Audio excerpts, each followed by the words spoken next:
Assalamualaikum warahmatullahi wabarakatuh. Bismillahirrahmanirrahim.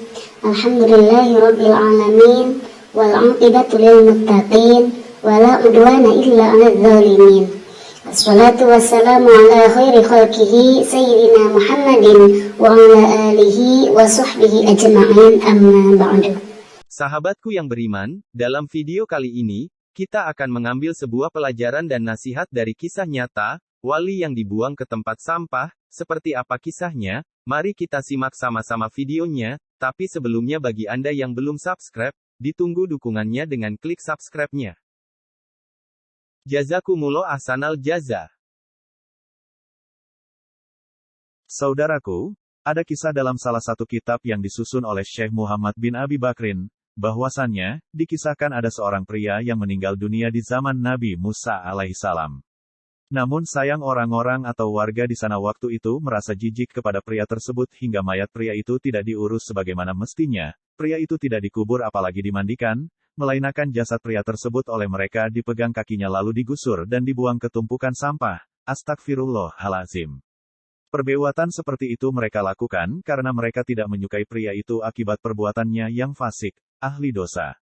Sahabatku, yang dimaksud dengan fasik adalah seseorang yang membiasakan melakukan dosa besar dan belum ditobati, atau orang yang rutin dan sering melakukan dosa yang tergolong dosa kecil. Apapun jenis dosanya, intinya orang fasik adalah orang yang sering melakukan perbuatan dosa dan kesalahan. Di tempat lain Nabi Musa mendapatkan wahyu dari Allah. Allah berfirman, "Wahai Musa, di tempat sana ada seorang pria yang telah meninggal, dan dibuang ke tempat sampah, padahal pria itu wali, salah satu kekasih di antara para kekasihku, dia tidak dimandikan, tidak dipakaikan kain kafan, dan tidak pula dikubur." Kata Allah, "Pergilah kamu Musa, cari dia, mandikan dia, pakaikan kain kafan, solati dia dan kuburlah dia." Sahabatku, setelah itu Nabi Musa pun pergi ke tempat yang ditunjukkan Allah, dan bertanya-tanya tentang pria tersebut kepada warga di sana. Nabi Musa menjelaskan tentang sifatan pria yang diceritakan Allah dalam wahyunya, bahwa jasad pria itu tidak dimandikan dan dikubur tapi dibuang ke tempat pembuangan sampah. Mereka pun membenarkan hal itu, dan mereka menambahkan keterangannya dengan menyebut bahwa pria itu orang fasik, sambil tiada hentinya mencaci dan melaknat pria yang telah meninggal itu. Lalu, Nabi Musa meminta kepada mereka diantarkan persis ke tempat jasad pria tersebut dibuang.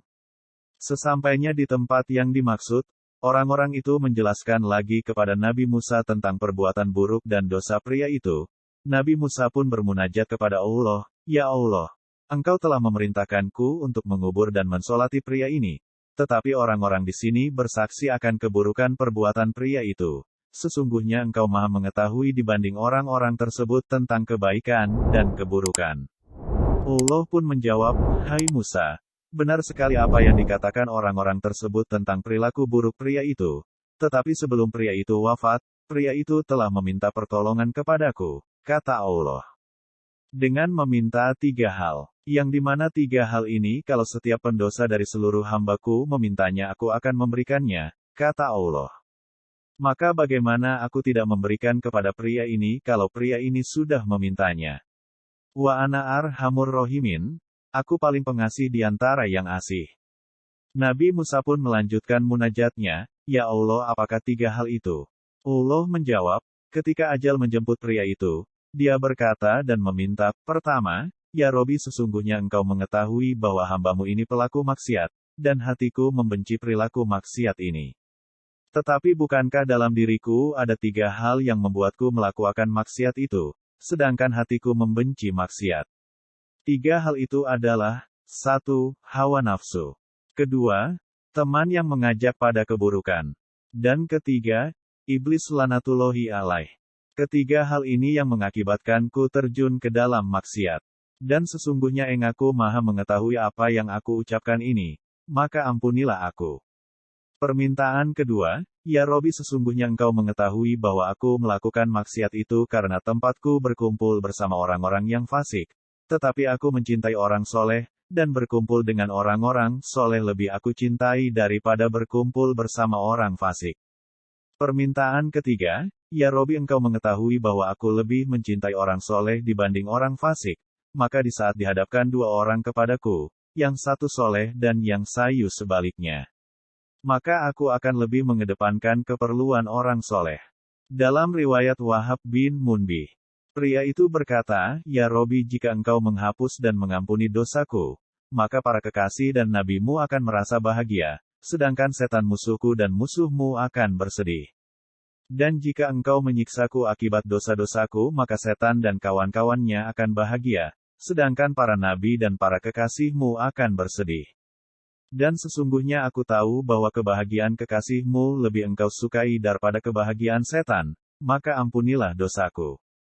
Ya Allah, sesungguhnya engkau maha mengetahui apa yang aku katakan, maka berilah aku kasih sayangmu dan beri aku balasan kebaikan darimu.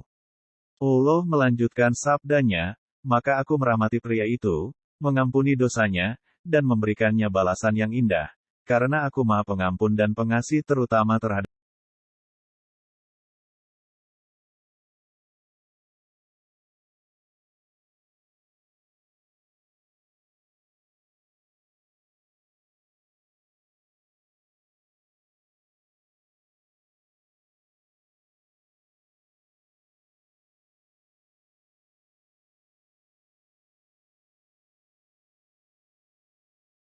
Dan pada akhirnya, orang-orang yang tadinya mencela dan menjelek-jelekan pria tersebut karena kefasikannya, ikut serta berbondong-bondong membantu Nabi Musa mengurus jenazahnya.